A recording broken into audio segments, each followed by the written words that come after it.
سلام کر وہ بلا یا حسین یا مولا، سلام ہائے شہیدان کربلا وفا، ہر ایک ذرے سے ماتم کی آ رہی ہے۔ لا حول ولا قوة الا باللہ العلی العظیم۔ حسبنا اللہ ونعم الوکیل، نعم المولا ونعم النصیر۔ اعوذ باللہ من الشیطان الرجیم۔ بسم اللہ الرحمن الرحیم۔ الحمد لأہلہ والصلاة علی اہلہا، اما بعد فقد قال رسول اللہ صلی اللہ علیہ وآلہ وسلم ان الحسین مصباح الہدی وسفینۃ النجاہ۔ ناظرین گرامی، السلام علیکم ورحمۃ اللہ وبرکاتہ۔ ایام عزائے سید الشہداء حضرت امام حسین علیہ السلام کی مناسبت سے تعزیت و تسلیت پیش کرتے ہوئے فرزند زہرا حضرت حجت کی خدمت میں پرسہ پیش کرتا ہوں۔ عظم اللہ اجورنا و اجورکم بمصابنا الحسین علیہ السلام۔ کربلا کی جنگ دو شہزادوں کی جنگ نہیں تھی، دو خاندانوں کی جنگ نہیں تھی، بلکہ دو کرداروں کی جنگ تھی۔ یہ سرسر و سموم سے پھولوں کی جنگ تھی، نیکی میں اور بدی میں اصولوں کی جنگ تھی۔ ایک طرف نیکیوں کا نمائندہ تھا حسین کی صورت، دوسری طرف برائیوں کا نمائندہ تھا یزید کی صورت، جو تاابد لعنت خداوندی کا مستحق اور پوری دنیا میں آج حسینیت زندہ باد، یزیدیت مرد آباد کے نعرے لگ رہے ہیں۔ عزاداری سید الشہداء حضرت امام حسین علیہ السلام کا اہتمام کرنا ہمارے فرائض میں شامل ہے، البتہ معرفت کے ہمراہ۔ آپ یقین جانیے، جن لوگوں نے عزائے سید الشہداء کا اہتمام دل کی گہرائیوں سے کیا، وہ شیخ زقزاقی کی صورت لوگوں کی نگاہوں کے سامنے ابھر کر آئے، اور پھر ایک بڑی تعداد میں لوگوں نے مذہب اہل بیت اطہار علیہم السلام کے دامن سے اپنے آپ کو وابستہ کیا۔ آپ پڑھیے، مسیحیوں نے کتاب لکھی ہے الحسین فی الفکر المسیحی۔ آپ پڑھیے، علماء اہل سنت نے سید الشہداء حضرت امام حسین علیہ السلام کے لیے کیا کہا ہے۔ آپ پڑھیے، عبداللہ ابن ابی وقاص نے سید الشہداء امام حسین کی عظمتوں کو کس طرح بیان کیا ہے۔ بعد شہادت امیر المؤمنین جب امام حسین مسجد میں داخل ہوتے ہیں، عبداللہ ابن ابی وقاص کون ہے؟ جس نے جنگ صفین میں مولا کے مقابلے میں تلواریں چلائی تھیں، امیر المؤمنین کا سرسخت دشمن تھا، لیکن جیسے ہی امام حسین کو دیکھتا ہے ایک جملہ کہتا ہے کہ جو شخص روئے زمین اور عرش کی بلندیوں کے ممتاز ترین افراد کو دیکھنا چاہتا ہے فَلْيَنْظُرْ إِلَى هَذَا الْمُجْتَازِ، وہ فرزند رسول حسین کے چہرے کو دیکھے۔ عظمتوں کا اعتراف کیا ہے سید الشہداء کی تمام دانشوروں نے، مختلف مکاتب فکر سے تعلق رکھنے والوں نے۔ آپ مہاتما گاندھی کے اقوال کو پڑھیے، آپ سروجنی نائیڈو کے اقوال کو پڑھیے، آپ مستشرقین کو اقوال کو پڑھیے، یقیناً سید الشہداء حضرت امام حسین علیہ السلام کی حقانیت کا آپ کو اندازہ ہو جائے گا۔ میں آگے بڑھنا چاہتا ہوں، اسی موضوع گفتگو کو کنٹینیو کرنا چاہتا ہوں جو گزشتہ پروگرام میں بہت ہی مختصر لفظوں میں آپ کے حضور پیش کرنے کی سعادت حاصل کی تھی۔ دور غیبت کبریٰ، اس دور میں مجتہدین، مراجع اعظام ہمارے لیے آئیڈیل اور نمونہ عمل اور مشعل راہ کی حیثیت رکھنے والے، جن کے لیے خود سرکار حجت نے یہ بیان فرمایا تھا کہ جب نئے مسائل پیش آئیں، کوئی سوال درپیش ہو، تو جاؤ ان مجتہدین کے حضور زانو ادب طے کرو، ان سے سوال دریافت کرو۔ فَإِنَّهُمْ حُجَّتِي عَلَيْكُمْ وَأَنَا حُجَّةُ اللَّهِ عَلَيْهِمْ، یہ تم پر میری جانب سے حجت ہیں اور میں ان پر الہی حجت ہوں۔ مراجع اعظام نے عزاداری کا اہتمام کیا ہے۔ مراجع اعظام اور بزرگان قوم کی عزاداری کا اہتمام اسی انداز سے ہوتا تھا جس انداز سے ذو الصفینات 35 برس تک مسلسل اپنے بابا کی یاد میں گریا کرنے والے سید الساجدین زین العابدین حضرت علی بن الحسین علیہ الصلاۃ والسلام کی عزاداری کا انداز ہوتا تھا۔ مثلا مرحوم آیت اللہ العظمیٰ بہجت رضوان اللہ تعالیٰ علیہ اور دیگر مجتہدین اور مراجع اعظام حتیٰ امام خمینی کے استاد مرحوم آیت اللہ قاضی رضوان اللہ تعالیٰ علیہ عارف کامل، جب آغا بہجت سے دریافت کیا گیا کہ آپ کے استاد کی کوئی آرزو، اور استاد سے خود انہوں نے سوال کیا تھا، تو آغا قاضی رضوان اللہ تعالیٰ علیہ نے یہی کہا تھا میری فقط ایک آرزو ہے کہ میں ایک دن میں کئی مرتبہ زیارت عاشورہ کی تلاوت کروں۔ زیارت عاشورہ میں مختلف دعائیں موجود ہیں، آپ پڑھیں ان دعاؤں کو، آپ علماء سے ان کی توضیح اور تشریح طلب کریں۔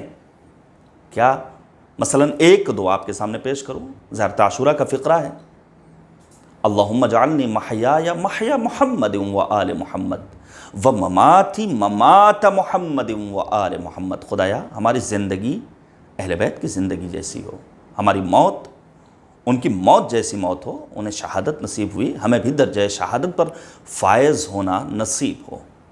مختلف دعائیں ہیں، میں آگے بڑھنا چاہتا ہوں۔ مرحوم آیت اللہ قاضی رضوان اللہ تعالیٰ علیہ، آپ دیکھیے مجالس اعضاء میں شریک ہوتے تھے، مجلسوں کا اہتمام کرتے تھے، اور مجالس اعضاء میں شریک ہونے کے بعد کوئی ناز نہیں تھا کہ میں استاد حوزہ ہوں، میں عارف ہوں، مجھے خدا کی معرفت اور عرفان کے ساتھ ساتھ اہل بیت طاہرین علیہ الصلاۃ والسلام کا عرفان حاصل ہے، نہیں، بلکہ مجالس اعضاء میں بیٹھتے تھے اور عزاداروں کے نعلین کو خود اپنے ہاتھوں سے صاف کرتے تھے۔ آج ہمارے یہاں بسا اوقات مجالس اعضاء میں حقوق الناس کی پامالی ہوتی ہے، چپلوں کو، جوتوں کو رونتے ہوئے، نعلین کو رونتے ہوئے ہم عزاخانے میں داخل ہوتے ہیں۔ یہ ایک درس ہے، آپ توجہ کیجئے گا۔ مرحوم آیت اللہ قاضی رضوان اللہ تعالیٰ علیہ مجالس اعضاء میں نہایت احترام کے ساتھ، تواضع اور انکساری کے ساتھ شریک ہوتے تھے، اور مجلس کے اختتام پر حاضرین کے نعلین کو خود اپنے ہاتھوں سے مرتب کرتے تھے۔ یہ خود ایک عزاداری کا جز ہے، یہ عزاداری کا حصہ ہے۔ عزاداروں کا احترام کرنا ہمیں سیکھنا ہوگا ان بزرگوں سے۔ اور پھر لکھا ہے علماء نے، بسا اوقات اپنی آستین سے نعلین کو صاف کرتے تھے۔ آج ہمیں اپنے کپڑوں کی بڑی فکر ہوتی ہے، ایک ایک لمحہ ہماری زندگی کا بسر ہوتا ہے، کس لیے؟ بس کپڑے میں کسی طرح کا کوئی شکن دوسروں کو دکھائی نہ دے۔ مرحوم آیت اللہ قاضی فرماتے تھے، میں امام حسین علیہ السلام کے مجلس غم میں شریک ہونے والوں کے جوتوں کو صاف کرتا ہوں تاکہ اس مجلس میں حاضری کا شرف پانے والے ملائکہ سماوات اپنی درونی کیفیت کی گواہی دیں، جس کی اطلاع خداوند عالم کے سوا کسی اور کو نہیں ہے۔ آج آپ پہنچ جائیے مقامات مقدسہ پر، آپ پہنچ جائیے مشہد مقدس، آپ پہنچ جائیے جوار کریم اہل بیت حرم حضرت فاطمہ معصومہ سلام اللہ علیہا میں، آپ پہنچ جائیے سرزمین عاشقان کربلا معلیٰ۔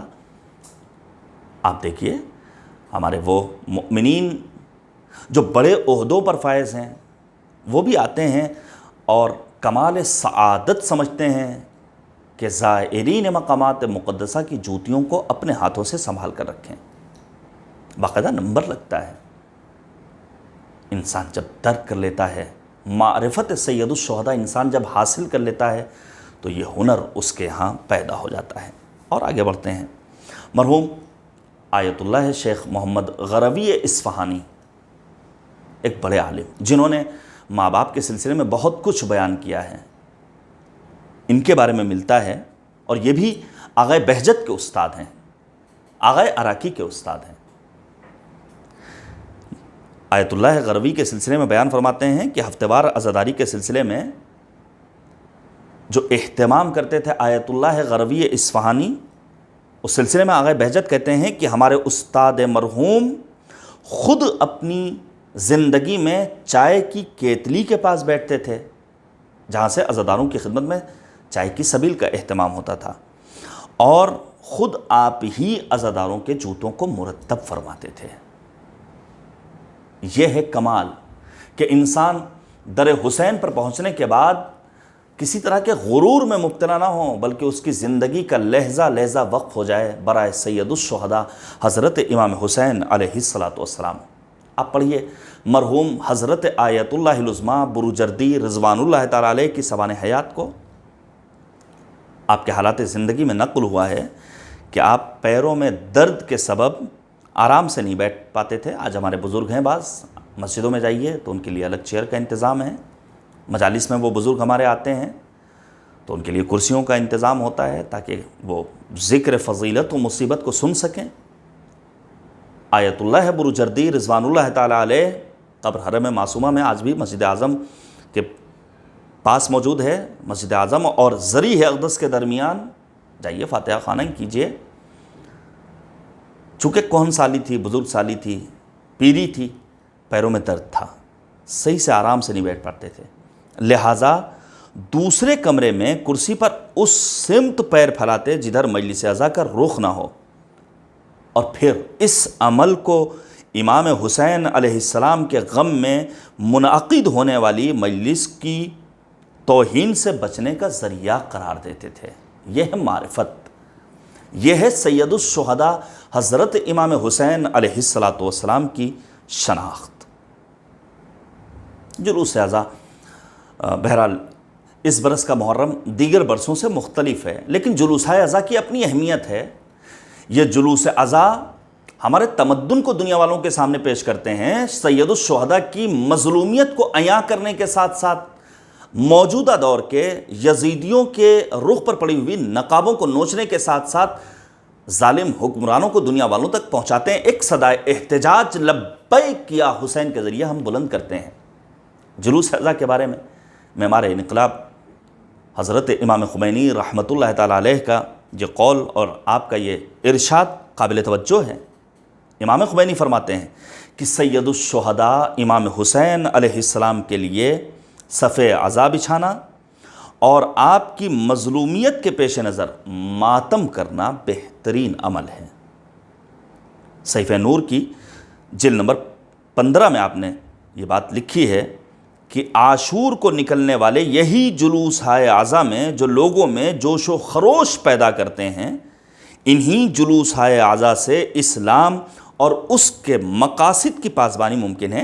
اس میں کسی بھی طرح کی سستی نہیں کی جانی چاہیے۔ یہ ایک بلیم ہے، یہ ایک اتہام ہے، یہ مراجع اعظام کی توہین ہے یہ کہا جائے کہ مراجع اعظام عزاداری کا اہتمام نہیں کرتے۔ نہیں، عزاداری کا اہتمام کرتے ہیں، آپ کی طرح نہیں، بلکہ اس طرح جس طرح عزاداری کا اہتمام کیا جانا چاہیے۔ اور ان بزرگوں نے، ہمارے ان مراجع اعظام نے جو ہمارے لیے آئیڈیل مشعل راہ، انہوں نے بہت ساری باتیں بیان فرمائی ہیں جلوس عزا کے سلسلے میں، اشک غم کے سلسلے میں، مجالس عزا کے سلسلے میں، ذکر فضیلت و مصیبت کے سلسلے میں۔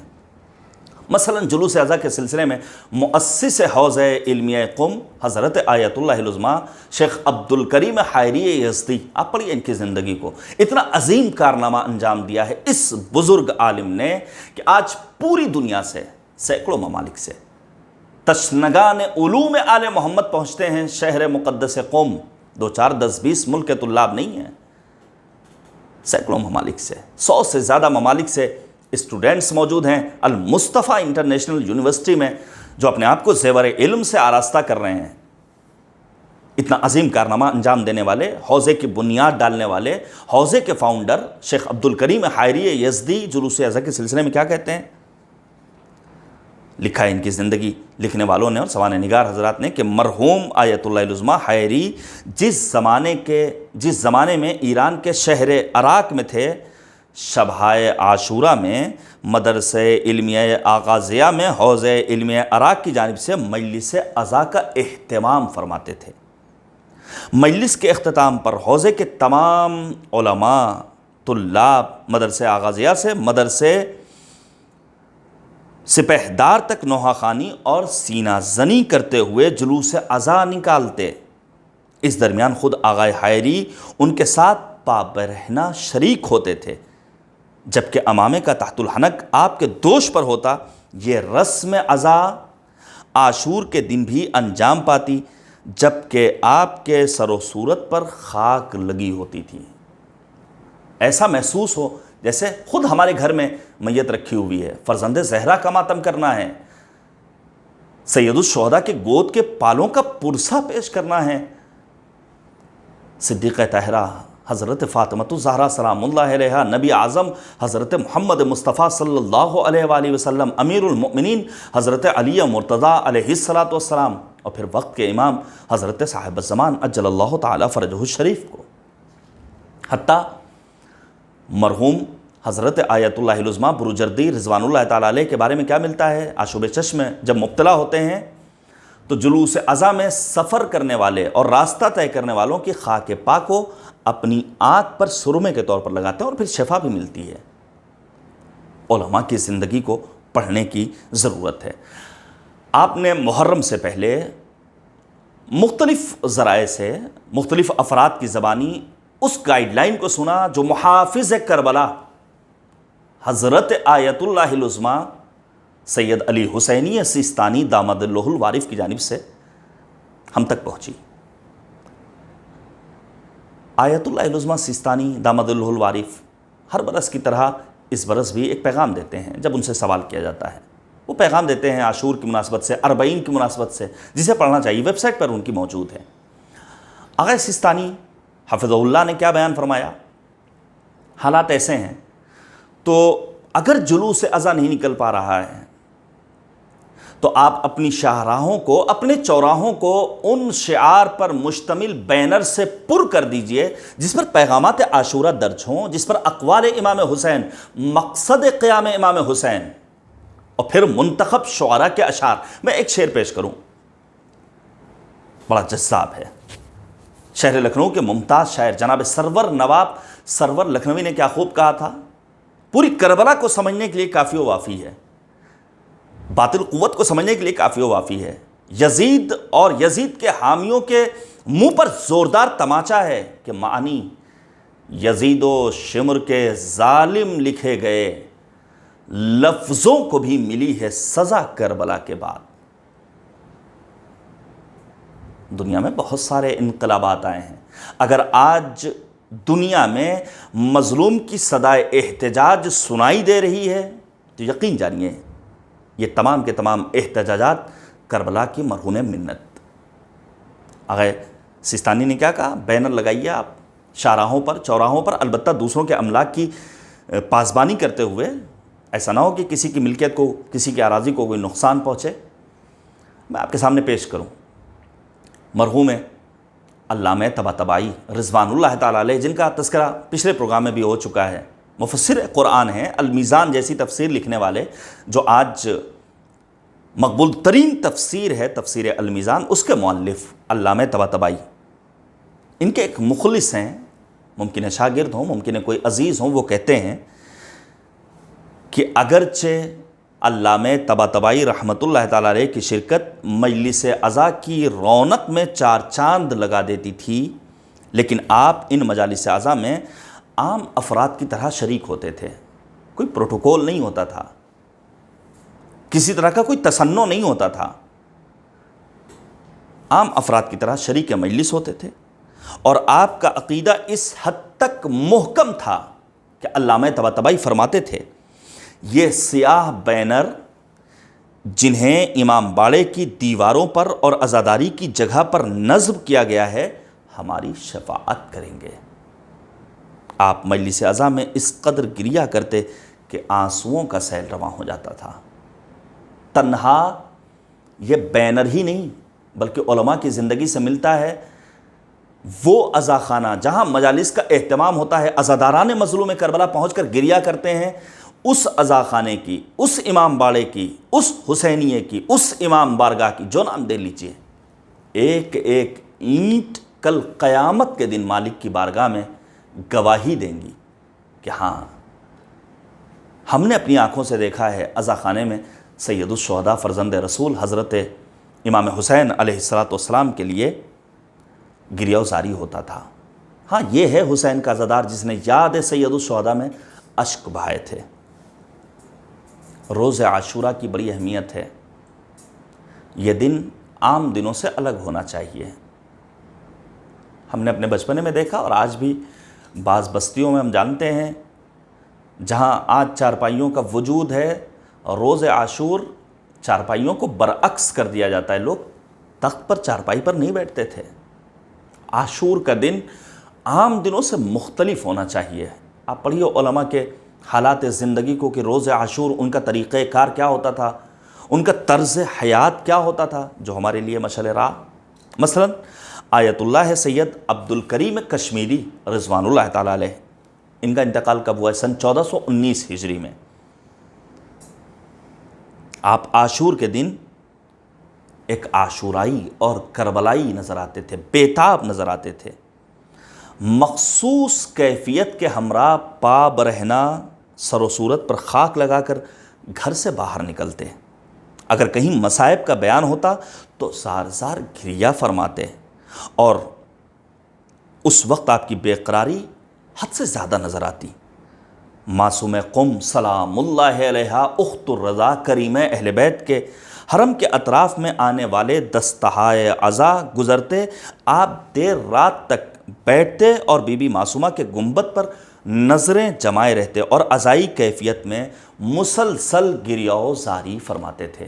یہ ہے علماء کی زندگی۔ میں صرف اور صرف ایک نمونہ اور پیش کر کے بات کو تمام کر رہا ہوں، باتیں بہت زیادہ ہیں۔